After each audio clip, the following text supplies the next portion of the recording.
ابھی میں کالم لکھنے بیٹھا، نہ جی چاہ رہا تھا اور نہ کوئی موضوع ذہن میں تھا۔ رات کو صحیح طرح سے سو نہیں سکا۔ رات کو صحیح نہ سو سکنا اور لمبی تان کر نہ سونا، دونوں صورتوں میں فرائض منصبی ادا نہیں ہو سکتے۔ تاہم میں اس حوالے سے بہت خوش نصیب ہوں کہ کسی بھی مشکل وقت میں میرے پیر و مرشد سائیں کوڈے شاہ میرے کام آتے ہیں۔ چنانچہ میں نے انہیں صورتحال بتائی اور دعا کی درخواست کی۔ فرمایا میں نے تمہارے دونوں مسئلے سن لیے ہیں، دعا بھی کروں گا اور مدد بھی۔ میں نے عرض کی آپ اس حوالے سے میری مدد کیسے کر سکتے ہیں؟ بولے میں تمہیں موضوع بتاتا ہوں اور اس سلسلے سے پہلے یکسوئی کے لیے ایک آسان سا طریقہ بھی۔ انہوں نے آسان سا طریقہ یہ بتایا کہ کالم لکھنے سے پہلے کسی پاکیزہ کاغذ پر صرف 3 دفعہ میرا نام لکھو۔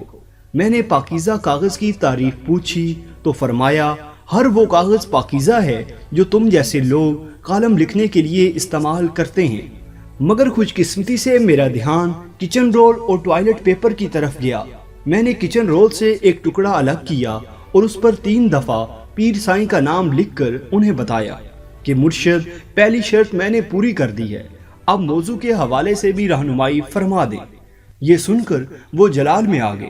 بولے ایک تو نکے سائیں نے سردائی صحیح طرح سے گھوٹی نہیں، چنانچہ ابھی تک عرش کی بجائے فرش پر ہوں۔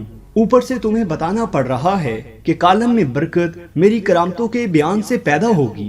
میں نے لجاجت سے معافی مانگی اور کہا پیر سائیں میرے ذہن میں بھی یہ بات آئی تھی، مگر آپ کی ساری کرامتیں عوام کے سامنے بیان کرنے والی نہیں ہیں۔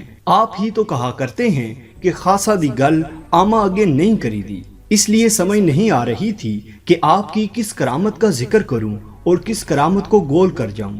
بولے تمہیں تو پتہ ہے کہ میری دعا سے کتنی بے اولاد عورتوں کے ہاں اولاد ہوئی۔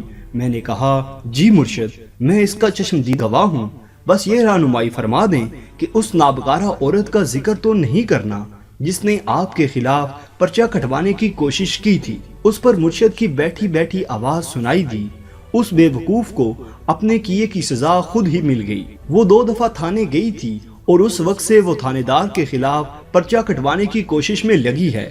میں نے عرض کی جی مرشد مجھے یاد ہے، آپ بھی بندہ کوندہ دیکھ کر اپنی کرامت کا مظاہرہ کیا کریں۔ اس پر پیر سائیں کچھ خاموش ہو گئے۔ میں نے عرض کی اگر آپ اجازت دیں تو آپ کی اس کرامت کا حوالہ دوں جو ایک سائل کا پرائز بانڈ نکلنے کے حوالے سے تھی۔ فرمایا رہنے دو، اس کی قسمت ہی اچھی نہیں تھی۔ میں نے پوری محویت کے عالم میں اس کے پرائز بانڈ نکلنے کی دعا کی تھی، مگر جب وہ درگاہ سے باہر گیا اور جیب میں ہاتھ ڈالا تو اسے پتا چلا کہ اس کا پرائز بانڈ نکل گیا ہے۔ میری دعا پوری ہو گئی تھی، اس کا بانڈ نکل گیا تھا، مگر وہ بدبخت نکے سائیں پر شک کرتا رہا، جس پر میرے مریدوں نے اس گستاخی پر اسے خاصا زد و کوب کیا۔ اب میں خاصی مشکل میں آ گیا، بے دینی کا دور دورہ ہے، لوگوں کا ایمان ڈاواں ڈول ہے۔ چنانچہ میں نے مرشد سے درخواست کی کہ وہ خود ہی بتا دیں کہ میں کیا لکھوں۔ فرمایا چلو میں بتائی دیتا ہوں کہ ان دنوں کرونا کے مریض دعا کے لیے میرے پاس آ رہے ہیں، میں ان کے لیے دعا کرتا ہوں اور کہتا ہوں کہ پرہیز صرف یہ ہے کہ دوا کے پاس بھی نہیں بھٹکنا، کہ یہ دعا پر عدم اعتماد کا اظہار ہے، سو وہ ایسا ہی کرتے ہیں اور اسی کا نتیجہ ہے کہ کبھی دوبارہ واپس نہیں آتے۔ میں نے عرض کی ماشاءاللہ آپ کی دعاؤں کی تاثیر کا زمانہ قائل ہے، مگر کل نکا سائیں آپ کی سردائی کا سامان لینے نکلا تو میری اس سے ملاقات ہوئی۔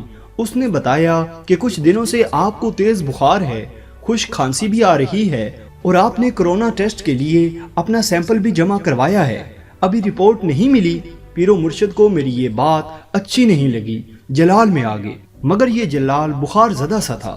کہنے لگے میں تم جیسے کمزور ایمان والے شخص کو اپنے حلقہ ارادت میں شامل نہیں کر سکتا۔